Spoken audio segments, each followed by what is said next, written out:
Hello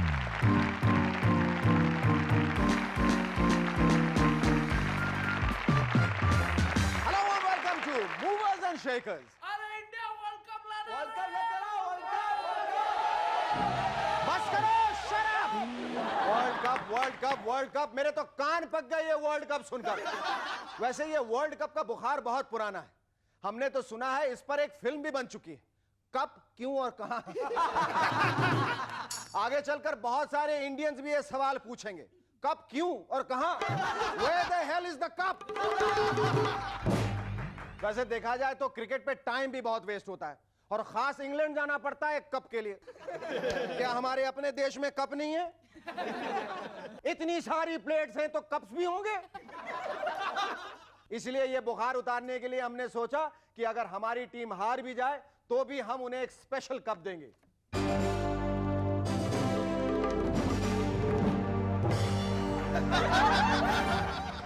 MNS की तरफ से हमारी टीम के लिए एक world cup.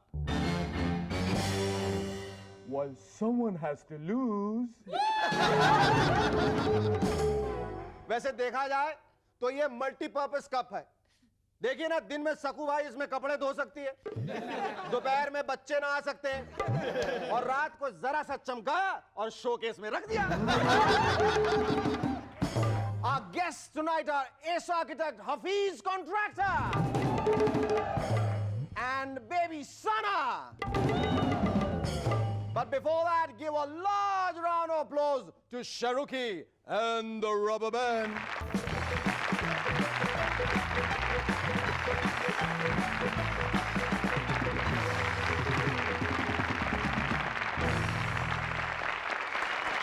Hello, welcome back. I'm SS and you're watching MNS. आजकल चर्चा हो रही है कि क्या देश के नेता का इंडियन बॉर्न होना जरूरी होना चाहिए।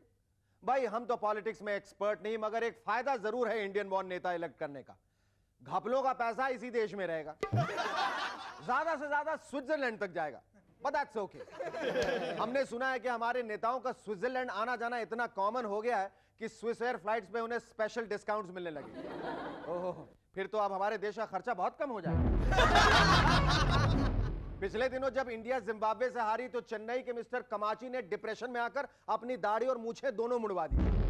बहुत समझदार आदमी मालूम होते हैं। सोचा होगा अगर फ्यूचर के मैचेस में कुछ ऊंच नीच हो गई तो कम से कम उनके पास सर के बाल तो बचेंगे मुड़वाने।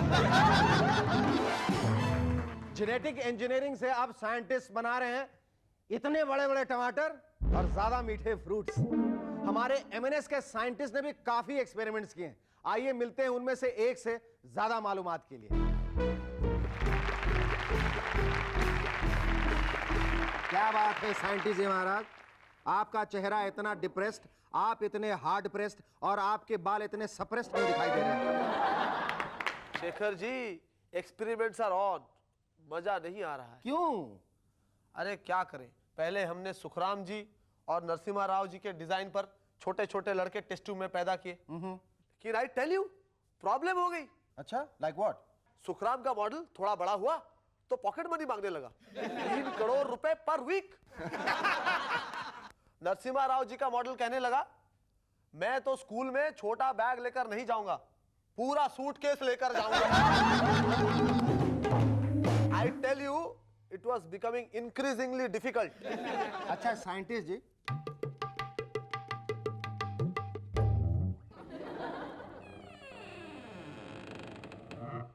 Any new projects?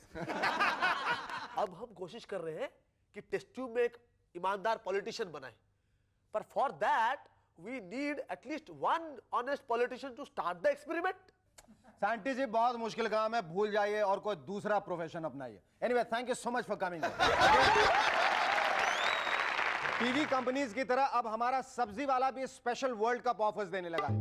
सचिन की हर सेंचुरी पर 2 किलो करेले मुफ्त, कुंबले की हर विकेट पर बैंगन के ऊपर 50 पैसे का डिस्काउंट, जडेजा के हर 4 पर स्पेशल गोभी एक्सचेंज ऑफर। पुरानी गोभी दे जाइए और एक्सचेंज में 4 रुपए की पालक की नई जोड़ी ले जाइए। और अगर अजहरुद्दीन जल्दी आउट हो गए तो सड़े टमाटर और अंडे फ्री ऑफ चार्ज टीवी पे फेंकने के लिए। अब सब्जियों की बात चलिए तो लगे हाथ ये भी सुन लीजिए। घर में पेरेंट्स ने भी बच्चों को खाना खिलाने के लिए डिशेस के आगे क्रिकेटर्स के नाम लगा दिए। सचिन साग, जडेजा झींगा फ्राई, राहुल राजमा, अजहर आलू टिक्की, मोंगिया मच्छी फ्राई। अब आप फिल्मों में भी सुनेंगे, बेटा मैं तेरे लिए कुंबले खीर लाई हूं। थैंक यू मां, मगर फिर कभी अजहर आलू टिक्की मत लाना। लास्ट टाइम खाई थी तो पूरा पेट क्लीन बोल्ड हो गया। आजकल किसी भी टॉपिक पर एक्सपर्ट कमेंट चाहिए तो न्यूज़पेपर वाले मॉडल्स, फैशन डिजाइनर्स और हेयर स्टाइलिस्ट की राय लेते हैं। Manisha Koirala on cricket, Milind Suman on social issues वगैरह वगैरह। एक फैशन डिजाइनर ने विदेशियों पर एक किताब लिखी है और पेश है खास हमारे व्यूअर्स के लिए कुछ एक्सर्प्ट्स। अमेरिकंस इतने नॉटी हैं, छी, I don't like their foreign policy at all, and at least Madeleine Albright को जरा छोटी ड्रेसेस पहननी चाहिए। आई एम कन्विंस्ड अगर वो जरा सी शॉर्ट ड्रेस पहनती तो इजराइल पैलेस्टाइन का प्रॉब्लम सॉल्व हो जाता। वैसे Atal ji foreign policies, oh so cute. Imagine going by bus to Pakistan. अगर वो ब्लू सिल्क की धोती पहनते तो जरूर इंडिया पाकिस्तान के बीच के रिलेशंस और भी सुधर जाते। इलेक्शन का खर्चा 6000 करोड़ और वर्ल्ड कप के एडवर्टाइजिंग 800 करोड़। क्यों ना इलेक्शन रिजल्ट्स को वर्ल्ड कप की तरफ प्रमोट किया जाए। जल्द ही आ रहा है आपके टीवी पर एक सनसनीखेज, देश को फिर से हिला देने वाला हैरत अंगेज पुरअसर ड्रामा। मनोज कुमार पेश करते हैं सत्यानाश। ट्रेजेडी, कॉमेडी, धोखा, गद्दारी, एक्शन, वायलेंस, इस फिल्म में सब कुछ है लेकिन हीरो नहीं है। क्या इस देश को नया हीरो मिलेगा या इंपोर्टेड हीरोइन से काम चलाना पड़ेगा? कुर्सी पे कौन बैठेगा? क्या सबको खुश करने के लिए 2-3 और कुर्सियां नहीं बनाई जा सकती? क्या कुछ लोग खड़े नहीं रह सकते? कांटेक्ट कीजिए इंडोर इंटीरियर डेकोरेटर्स को 20% मॉनसून डिस्काउंट। और कैसेट खरीदना ना भूलिएगा लता जी की आवाज में ए मेरे प्यारे वतन का नया डिस्को रीमिक्स वर्जन। सुना है जयललिता जी के जूतों के कलेक्शन का वैल्यू 2 लाख रुपए लगाया गया। बड़ी डिफिकल्ट लाइफ होगी बेचारी के पिछले 1 साल से। सवेरे 400 जोड़ी जूतों में से एक जोड़ी जूते चुनो, हजारों साड़ियों में से एक साड़ी चुनो और फिर गवर्नमेंट से सपोर्ट विड्रॉ करने के लिए एक नया रीजन सोचो। इसी में आधा दिन निकल जाता था। खैर अब तो आराम होगा, दिन में 10 बार जूते बदलने का टाइम मिलता होगा। वैसे अंग्रेजी में एक कहावत है जिसे हमने जरा सा मॉडिफाई किया है। I cried that I had no shoes until I saw a man with no feet. Then I saw Jayalalitha's collection of shoes and I cried again that I had no shoes. पिछले दिनों एक art gallery में famous artist Tayyab Mehta जी के painting की exhibition लगाई गई जिसमें एक पेंटिंग 1 लाख की थी। प्रॉब्लम यह हुई कि पेंटिंग उल्टी लटकाई गई। पहले तो किसी ने कुछ नोटिस ही नहीं किया, पर कुछ ही घंटों बाद उस पेंटिंग को खरीदने के लिए बहुत सारी भीड़ इकट्ठा हो गई। बाद में पता चला पेंटिंग के साथ साथ उसका प्राइस भी 1 लाख से उलटकर सिर्फ 0.00001 हो गया था। शुरू की मैंने भी सोच लिया यार, तंग आ गया हूं मैं इस लांछन, इस एलिगेशन से कि इस प्रोग्राम का फॉरेन ओरिजिन है, फॉरेन ओरिजिन है। मैंने डिसाइड कर लिया मैं इस प्रोग्राम से रिजाइन कर रहा हूं। Thank you, nice knowing. अगर तुम इतना इंसिस्ट कर रहे हो तो मैं अपना रेजिग्नेशन वापस ले लेता हूं। Shekhar, So, ladies and gentlemen, इनके कहने पे मैंने अपना इस्तीफा वापस ले लिया है। So don't worry, I'll continue as usual. Our first guest on Movers and Shakers tonight is one of the few good men who has successfully and continuously been able to build many a castle in the air. Ladies and gentlemen, please welcome one of India's ace architects, Hafiz Contractor.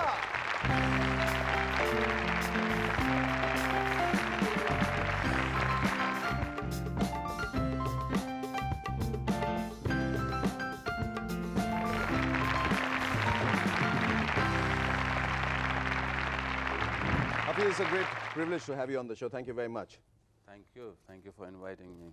I think one can very safely take your name in the same breath as few of the greatest architects in the world like Norman Foster, I.M. Pei, Philip Johnson and Lutyens, who made the master plan of Delhi. I think, I'm really flattered, but I think, it's, you can say that opportunity was there and I came at the right time and I did a few things in the right manner and so I'm where I am. You know, how does it feel to see a Hafiz contractor construction anywhere you go and everywhere you go in Bombay and everywhere else as well? I mean, how do you feel? Oh, when I see my own buildings, I definitely feel very, very happy. But a lot of times I feel more happy is when I see others, people who have designed buildings and people think that they are designed by me. So I feel, in fact, more happy for that. You know, that's what I was wondering, that in a span of few years, how come you have managed to build so many complexes all over India? And then, you know, you told me that there are a few buildings, a few complexes which you look at and you wonder, I never made this. And you realize that somebody has copied it. You know, it's... I wouldn't say copied, I think, I think it's, he appreciates my work. So, you can say like that. Hafiz, what is so special about a Hafiz contractor design and construction? See, I don't have one style. Okay. I adopt my style, to the situation. Unlike a lot of other architects who are branded with one style, I may be doing one building, say in Bombay in a different way. I might be doing another building on say near a coast in a different way, whereas I may be doing another building in Delhi in a totally different style. Hafiz, we're going to take a short break, after which we would like to know more about your grandiose and mammoth plan of giving Bombay city a facelift. I believe you have sincere plans to change the ambience and the landscape and skyline of Bombay and turn it into paradise with 486 acres of forests, parks and benches along the western shoreline. Tell me, Hafiz, how do you propose to do this and when will we actually get to live in this Garden of Eden? Also, before we get into the break, let me assure you that all of us are with you and support you in this endeavor. Stay with us. We'll be back in a moment to chat some more with Hafiz Contractor.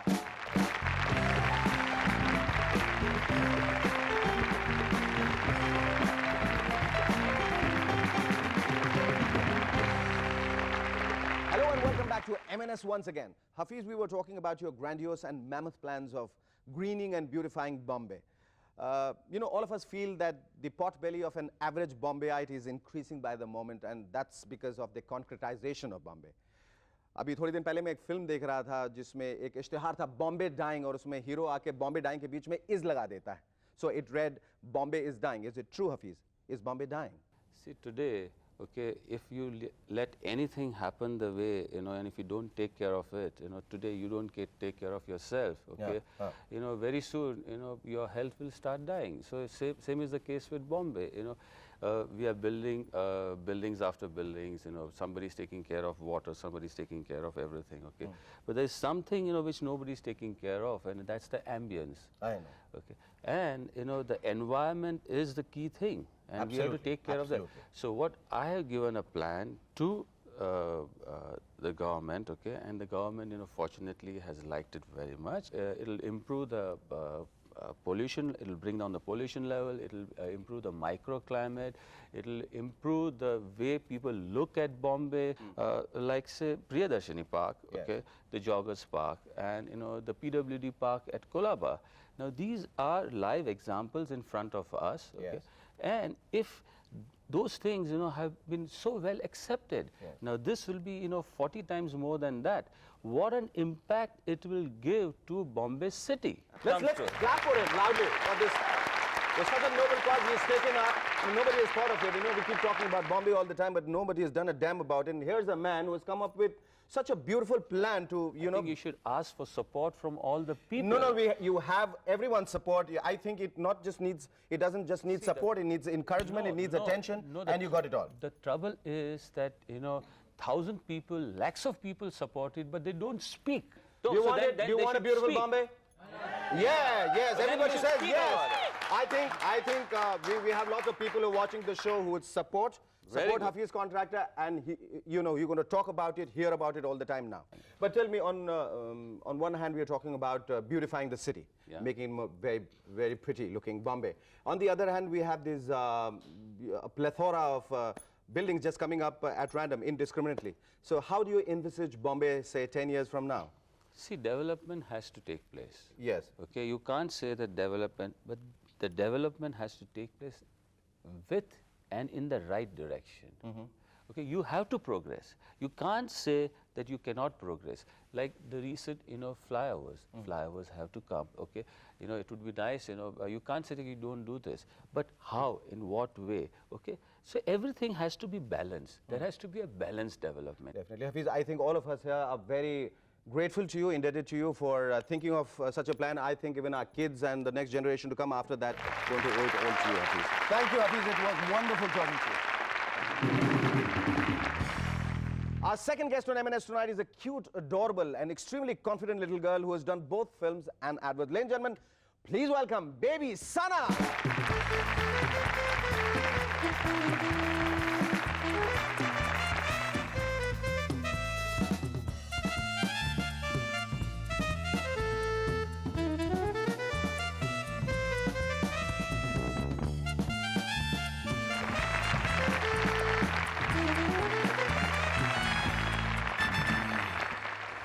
Sana, thank you so much for coming on our show. Sana, ये बताओ कि ये गुड़िया तुम हमेशा अपने साथ रखती हो? नहीं, कभी कभी लाती हूँ। कभी कभी लाती हो। आज क्यों लाई तुम? आज मेरे को इसे आना था इसलिए। इसे आना था? साना के साथ इसे आना था। बहुत खूब। सबसे पहले ये बताओ तुम्हें एक्टिंग करना अच्छा क्यों लगता है? क्या मजा आता है एक्टिंग करने में? मज़ा इसलिए आता है क्योंकि कभी होटल में जाना पड़ता है, मद्रास में जाना पड़ता है, ऊटी में। अच्छा, जगह जगह घूमने का मौका मिलता है। हाँ। अच्छा, तुम्हारी पहली फिल्म कौन थी?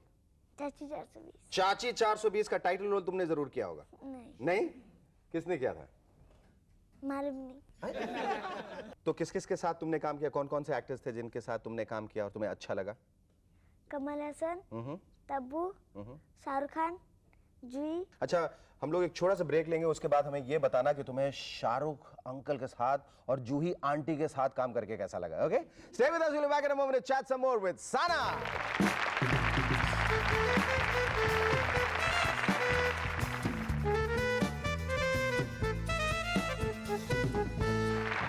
Hello, welcome back to M&S once again. Sana, tell us, तुम्हें कैसा लगा शाहरुख के साथ काम करके और जूही के साथ काम करके? अच्छा लगा। कितनी ज्यादा दोस्ती है तुम्हारी और शाहरुख खान के बीच में? बहुत अच्छी। बहुत अच्छी। मेरे पास फोन नंबर भी है। अच्छा? हाँ। बता दो। बता दो। याद नहीं और डायरी में लिखा। अच्छा, श्रीदेवी के साथ जो तुमने काम किया टाटा टी में, तो तुम्हें कैसा लगा? तुम श्रीदेवी जी की फिल्में पहले देखती थी? हाँ। हाँ। कौन कौन सी फिल्म तुमने देखी है श्रीदेवी की? नाम याद नहीं है, मैं नाम नहीं देखती हूँ। बेटा तुम्हें क्या याद है मुझे बताओ। तुम ये बता दो तुम्हें जो याद है। मैं आगे मुझे कुछ भी याद नहीं। तुम्हें कुछ भी याद नहीं? मैं कौन हूँ, मैं कहाँ हूँ, मुझे यहाँ कौन लेके आया? वो मालूम है आपको ना? मालूम है? हाँ। शुक्रिया, थैंक यू। कौन हूँ मैं? शेखर सुमन अंकल। शेखर सुमन अंकल नहीं हूँ बेटा, मैं तुम्हारी उम्र का हूँ। नहीं। अंकल तो शाहरुख हैं, मैं अंकल थोड़ी हूँ। आप अंकल हो। चलो मान लिया, मैं अंकल हूँ। वो देखो ग्रैंड अंकल वहाँ बैठे हैं, शाहरुख की ग्रैंड अंकल। वो शाहरुख की grand uncle, Silvi grand uncle और सुरेंद्र ग्रेट ग्रैंड अंकल। वो भैया है। वो भैया है। और कौन कौन से फिल्म तुम कर रही हो? एक कर रही हूँ जिसमें मेरे को अमेरिका जाना है। अमेरिका जाना है? अच्छा, कौन सी फिल्म है वो? नाम अभी न्यू है। अभी न्यू है? कर रही हूँ। कर रही हो? तुम्हें जब लोग पहचानते हैं एड्स की वजह से और फिल्मों की वजह से, तो क्या कॉम्प्लीमेंट्स आके देते हैं? कहते बहुत प्रिटी बेबी है, बहुत खूबसूरत लड़की है। ऑटोग्राफ मांगते हैं, मेरे को आता ही नहीं है। तुम बड़े होकर क्या बनना चाहती हो? मैं साइंटिस्ट नहीं तो डॉक्टर। हाँ? साइंटिस्ट नहीं तो डॉक्टर। साइंटिस्ट नहीं तो डॉक्टर। एक्ट्रेस नहीं बनना चाहती हो? साइंटिस्ट क्यों बनना चाहती हो? क्योंकि मेरे को देखने का सब कुछ ऊपर। Thank you so much, Sana baby. It was lovely talking to you. आज का ये खत भेजा है सोना और रूपा ने नई दिल्ली से। लिखती हैं, टूथपेस्ट कंपनीज की लड़ाई आजकल जोरों में चल रही है। एक टूथपेस्ट का इश्तिहार कहता है, Our toothpaste fights starter, plaque, germs, decay, bad breath. मुझे तो लगता है ये ब्लैक बेल्ट टूथपेस्ट है. I think we can safely use this toothpaste to fight a war. दुश्मन सामने आ रहा है, बंदूक निकाली, उसमें टूथपेस्ट डाली, फायर.